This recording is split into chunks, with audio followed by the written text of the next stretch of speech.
ان شاء الله مكملين مع بعض وصفات العيد الجميلة جدا والاقتصادية، فيها منها طرق جميلة جدا اقتصادية. ومش هننسى طبعا بسكوت النشادر معانا بالشكل والجمال اللي انت شايفاه ده. هنعمله النهاردة ان شاء الله بمكونات تكون بسيطة جدا وعلى قد ايدينا. هتطلعي كمية كبيرة قوي قوي من نص كيلو دقيق. الكمية اللي انت شايفاها قدامك ديت حبيت ان انا احط لك الصور كده عشان تشجعي معايا. نشجع بعض كده ونقوم نعمل حاجات بأقل الامكانيات وعلى قد ايدينا، وهنطلع منها حاجات تحفة جدا. تمام، نص كيلو دقيق. هنشتغل النهارده بنص كيلو دقيق، وشوفي بقى المنظر وشوفي الجمال. ما تنسيش خالص بسكوت النشادر، هنعمله النهارده من غير سمنه خالص، علشان كده تشجعي معايا ونقوم نعمله بكوبايه.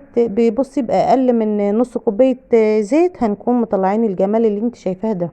حلو قوي، طعمه في منتهى الجمال، مش هتنسيه. بسكوت النشادر الجميل، بسكوت زمان، بسكوت الزمن الجميل. ربنا كده يديمها نعمة علينا يا رب، وكل سنة وانتم طيبين. وشوفي بقى شكله وشوفي الجمال بتاعه، حلو قوي قوي. هتعمله النهارده، هنعمل من نص كيلو دقيق كمية حلوة قوي قوي، هتبقى مناسبة ان شاء الله. ولو حابة تضعف المقادير، ضعف المقادير بقى وكبري الكمية بتاعتك على حسب عدد افراد اسرتك ان شاء الله. حبيت ان انا كده اسيب لك كده الفيديو في اوله علشان تتشجعي معايا ونقوم نعمله بمكونات بسيطة جدا. وهي المكونات اللي قدامنا دي بس، فيها لسه اضافات تانية هوريها لك دلوقتي.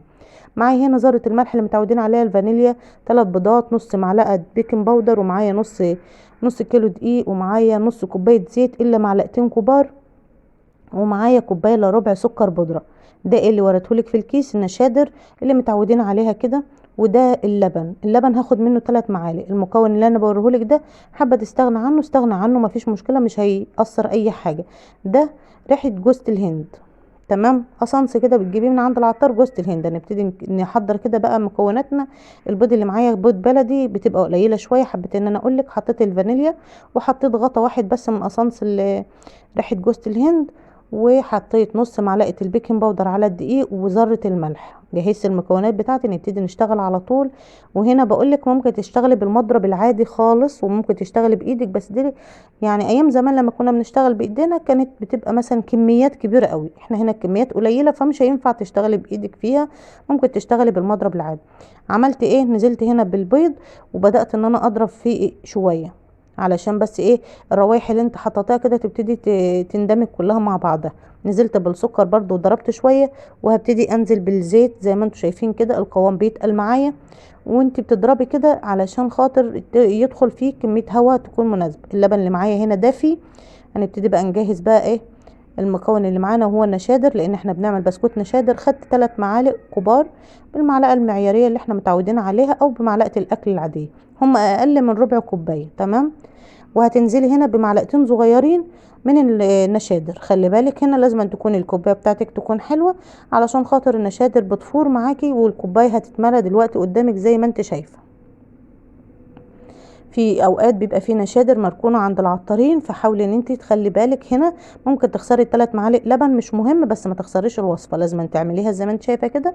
لو الكوبايه اتملت معاكي كده تبقى النشادر بتاعتك في منتهى الجمال، وابتدي اشتغلي بيها على طول.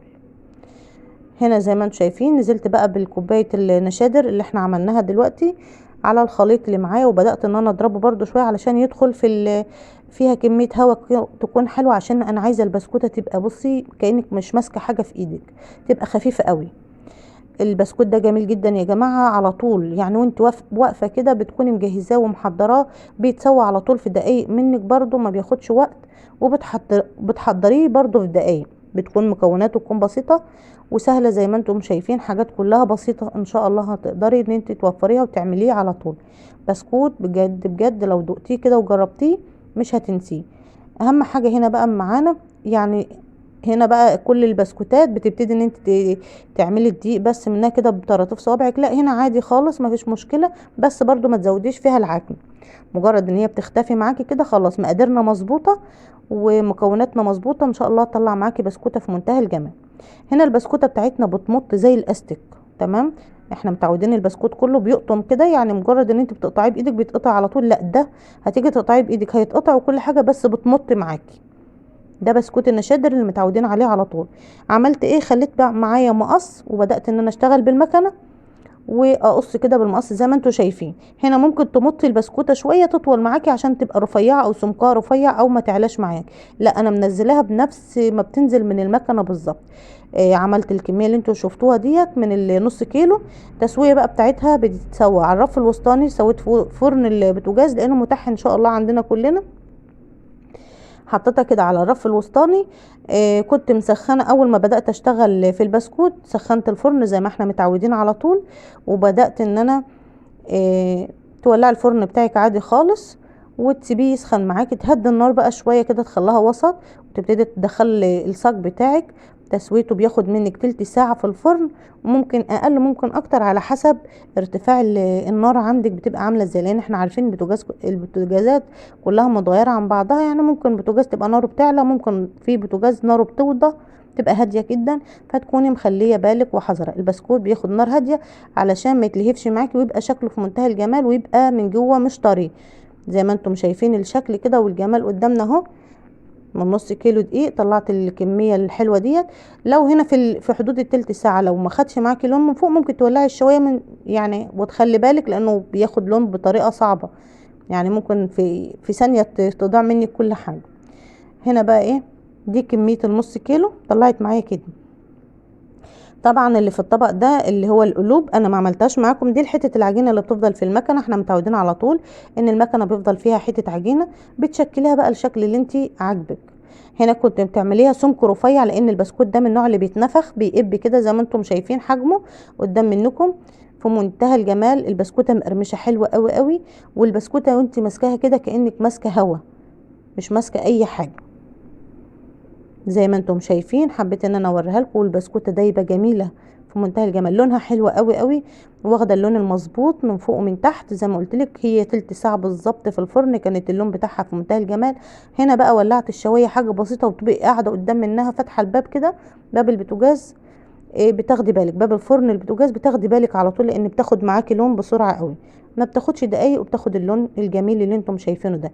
يا رب اللي وصل معايا لغايه هنا كده ما تنسونيش في اللايك والاشتراك وتفعلي زر الجرس. ان شاء الله بنعمل مقادير تكون بسيطه على قد ايدينا، بنطلع منها كميه حلوه قوي قوي زي ما انتم شايفين. ويا رب تبقى سنه سعيده عليكم جميعا، ونعمل كل الوصفات، وصفات العيد كتيره قوي قوي قوي، وهتطلعي منها حاجات في منتهى الجمال. واشوفكم في رعايه الله وفي حفظه في امانه، والسلام عليكم ورحمه الله وبركاته.